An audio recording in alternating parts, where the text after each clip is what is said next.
Where did our planet come from? How did it form? It all started more than 4.6 billion years ago when a vast cloud of gas and dust in space began to collapse. Stars, with their planets, form in clouds of gas and dust known as nebulae. This is an image of Lind's Dark Nebula (LDN 981) taken using visible light. Stars could be forming there today. This is also an image of LDN 981. Students from CHHS, along with students from 4 other schools across the USA, used the Spitzer Space Telescope to investigate whether or not stars are forming in this nebula. Infrared light was used to make this false color composite image of the nebula. In this image taken by the Wide Field Infrared Explorer spacecraft, the red-colored objects are areas within the nebula that have an excess of infrared energy. They may be where new stars are being born, and are at a much higher resolution than the older Spitzer image on the previous slide. Once a nebula begins to collapse, its temperature began to rise. As its rotation speeded up, the temperature increased more. The rotation caused it to flatten into a disk with a central bulge. This bulge became our Sun. Material remaining in the disk formed objects called planetesimals. These merged and formed protoplanets, and eventually the planets we have today.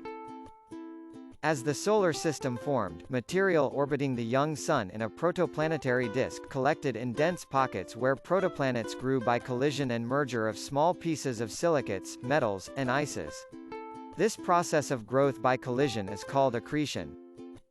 In addition to heat from conversion of kinetic energy to thermal energy, gravitational compression and radioactive decay contributed to the melting of the Earth and differentiation of the material into the internal layers we see today.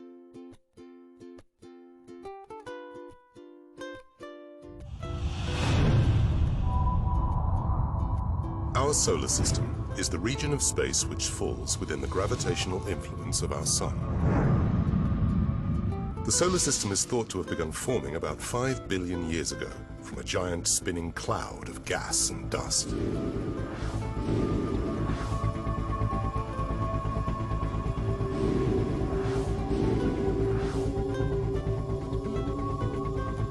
The core of this cloud grew under the influence of gravity and became denser and hotter.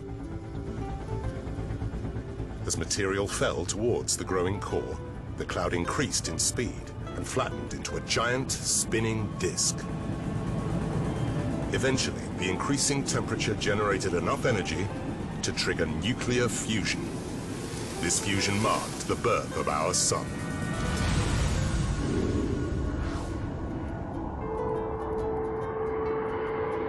The lighter gas was swept far out into the solar system, leaving heavier, rockier material and metallics with high melting points nearer the Sun.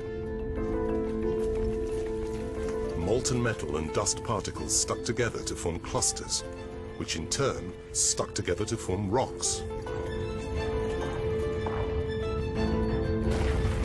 Mutual gravity caused these rocks to come together, eventually to form planets.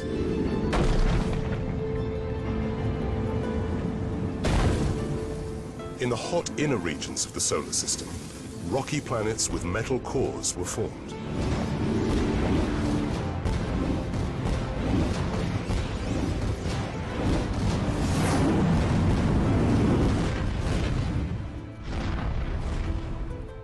In the colder outer regions, things were different.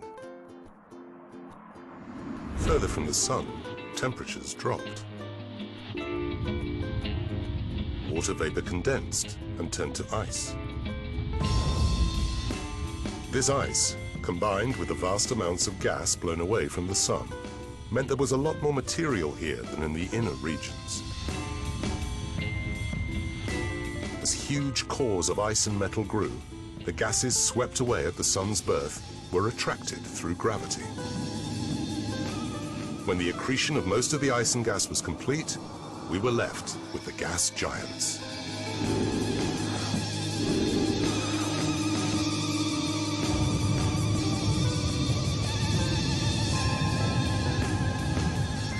The solar system as we know it is around 4.6 billion years old.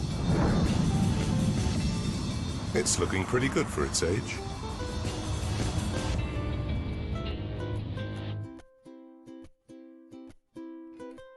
You will stop the video here to do a short demo of how heat is generated by impacts using silly putty, an infrared thermometer, and a mallet. Directions will be found in Google Classroom. The inner core is solid nickel iron. It is very hot and very dense. Above that is a liquid outer core, also made of iron and nickel.